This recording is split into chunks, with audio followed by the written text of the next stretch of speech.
ETF index mutual funds నేర్చుకుని stock మార్కెట్లో రాణించాలనుకుంటున్నారా? వెంటనే ఈ నెంబర్కి కాల్ చేయండి. నమస్తే, వెల్కమ్ టు సుమన్ టీవీ. నేను మీ సంజయ్. ఈరోజు మనతో పాటు ఉన్నారు తెలంగాణ హైకోర్టు అడ్వకేట్ కేవీ రామారావు గారు. సార్తో మాట్లాడి కొన్ని లీగల్ ఇష్యూస్ గురించి కొన్ని వివరాలు తెలుసుకుందాం. నమస్తే సార్. నమస్తే సంజయ్. సార్, రీసెంట్గా ఛత్తీస్గఢ్ హైకోర్టు కొన్ని వ్యాఖ్యలు చేయడం జరిగింది.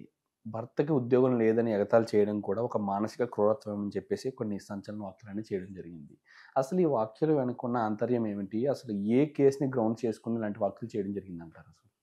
సంజయ్ గారు, ఇది ఒక సంచలనకరమైన విషయమే. ఛత్తీస్గఢ్ ప్రాంతంలో నివసిస్తున్న ఒక జంట 1996లో మ్యారేజ్ అయింది వాళ్ళకి. ఓకే. వారికి ఒక పాప బాబు ఉన్నారు. పాపకి 19 ఏళ్ల వయసు, బాబుకి కూడా 16 ఏళ్ల వయసు. 2020లో వాళ్ళకి ఒక భర్త ఒక అడ్వకేట్, ఒక లాయర్గా వృత్తి నిర్వహిస్తున్నాడు. 2020లో కరోనా రావడం వల్ల చాలా కోర్టులు మూతపడ్డాయి. అవును. వారికి ఆదాయం తగ్గిపోయింది. ఆ టైంలోనే భార్యాభర్తలకి గొడవలు అయినాయి. యాక్చువల్గా ఆ స్టోరీ ఇంకొంచెం పెళ్ళైన తర్వాత ముందుకెళ్తే, పెళ్ళైన తర్వాత ఆ భర్త ఆ భార్యని మంచిగా చదివించాడు, PhD వరకు చేయించాడు.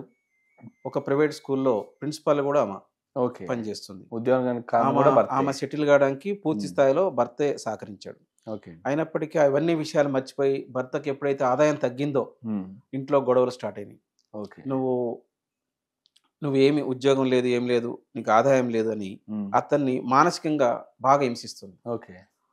ఇది 2020 ఆగస్టు ఆ ప్రాంతంలో జరిగింది.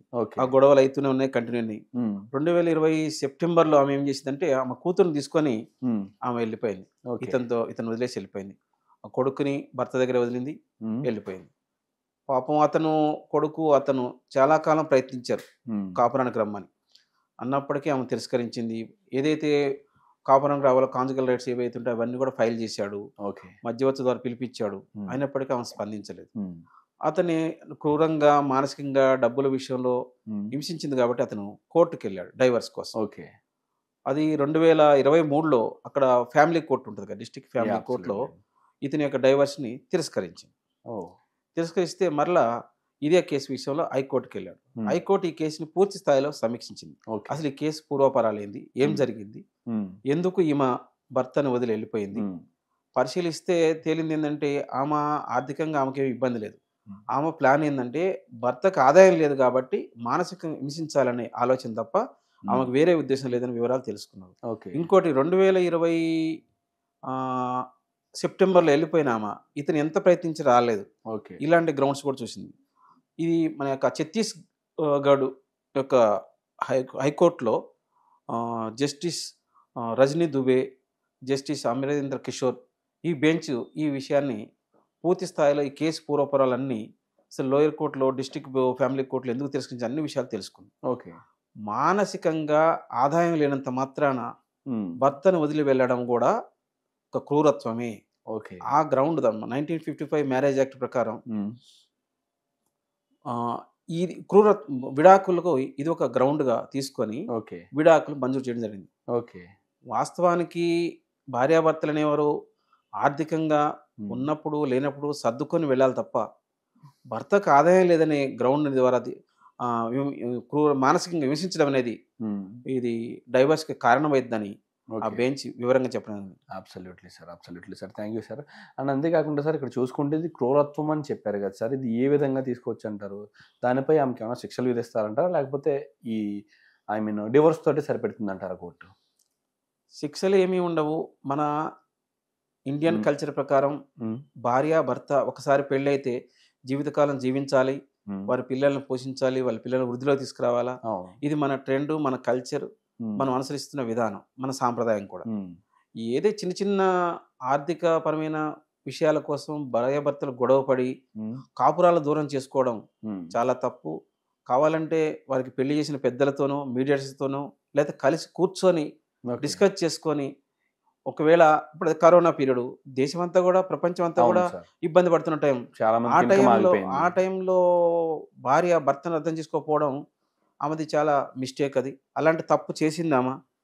అలాంటి తప్పు జరిగినప్పుడు పెద్దలైనా సరే వీళ్ళని దగ్గరకు చేర్చి ఇట్లా కాదమ్మా దూరంగా ఉండకూడదని కలపాలి. కలపకపోగా ఏమైతే దూరంగా ఉందో దాన్ని ప్రోత్సహించినట్లే ఆ పేరెంట్స్ అయినా వారి యొక్క పెద్దలైనా, ఇతను నాకు భార్య కావాలి, పిల్లోడు కావాలని, ఆ పాప కావాలని కొడుకు ద్వారా పోరాడినప్పటికీ ఆమె రాలేదు. ఆమె ఈ రకమైన తప్పు చేసింది కాబట్టి అతను మానసికంగా చాలా కుంగిపోయాడు. అసలు ఆమె జీవితానికి, ఆమె వృద్ధికి, ఆమె చదువుకి, ఆమె పిహెచ్డి స్థాయిలో ఒక స్కూల్ ఒక ప్రిన్సిపాల్ స్థాయికి తీసుకొచ్చిన నేను, నా పిల్లల జీవితం ఏంది, పిల్లలకు పెళ్లి వయసు వచ్చింది, ఈ టైంలో ఆమె విడిగా వెళ్ళిపోవడం వల్ల నా కుటుంబం చిన్నాభిన్నమైన బాధతో ఉన్న వ్యక్తి కోర్టుకి ఎక్కాల్సి వచ్చింది.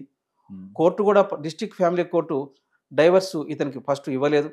హైకోర్టు స్థాయిలోకి వెళ్ళినాక ఈ కేసు విషయంలో పూర్వపరాలు పరిశీలించి సమీక్షించి ఈ రకమైన తప్పులు చేస్తే భార్యలైనా సరే ఎవరైనా సరే అది కూడా మానసికమైన ఇబ్బంది పెట్టడం, క్షోభకు గురి చేయడం ఒక గ్రౌండ్గా తీసుకొని డైవర్స్ ఇవ్వడం జరిగింది. Absolutely sir. ఈ కేసు నుంచి మనం ఏం నేర్చుకోవాలంటారు? ఇక్కడ చూసుకుంటే చిన్న వాగ్వాదం అనేది విడాకుల వరకు దారితీసింది.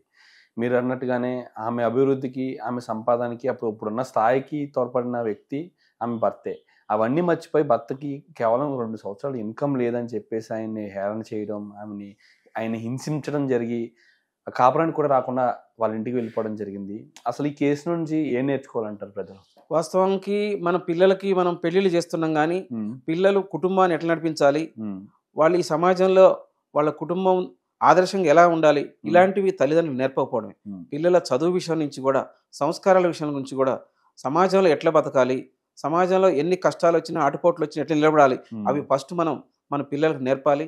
ఏదో చదువు చదివించి ఒక కార్పొరేట్ కాలేజీలో స్కూళ్ళలో చదివించి ఏదో ఒక జాబ్ వస్తే చేపించి పిల్లలకి మంచి సంబంధం వచ్చిందని పెళ్లిళ్ళు చేస్తారు తప్ప వాళ్ళ సంసారం ఎలా నడవాలి, ఆటుపోట్లు ఎట్లా తట్టుకోవాలి, కష్టాలతో ఎట్లా మమేకమై జీవించాలి, కష్టాలు వచ్చినప్పుడు భార్యాభర్తలు ఎలా కలిసి ఉండాలి, ఇలాంటి యొక్క గైడ్లైన్స్ లేకుండా పెళ్లిళ్ళు చేస్తారు. ఇలా పెళ్లిళ్ళు చేయడం వల్ల వాళ్ళు ఫాస్ట్ కల్చర్కి అలవాటు పడిపోయి వేరే కుటుంబాలు ఎట్లున్నాయి, వాళ్ళ కార్లు ఉన్నాయి, బంగ్లాలు ఉన్నాయి, మనకు లేవు, మన భర్తకి ఆదాయం లేదని ఇలాంటి మానసికమైన పరిపక్వత లేకుండా పెళ్లిళ్ళు చేస్తే పిల్లలు వాళ్ళ సంసారాలని, వాళ్ళ కుటుంబాలని చిన్నాభిన్నం చేసుకుంటారు. అలా చేసుకోకుండా ఉండాలంటే ఫస్ట్ వాళ్ళకి గైడ్లైన్స్ ఇవ్వాలి. వాళ్ళ యొక్క జీవితం ఎలా ఉండాలి, వాళ్ళ పిల్లల గ్రోత్ ఎలా పోవాలి మనం నేర్పాల్సింది. Absolutely sir. Thank you sir. Thank you very much sir.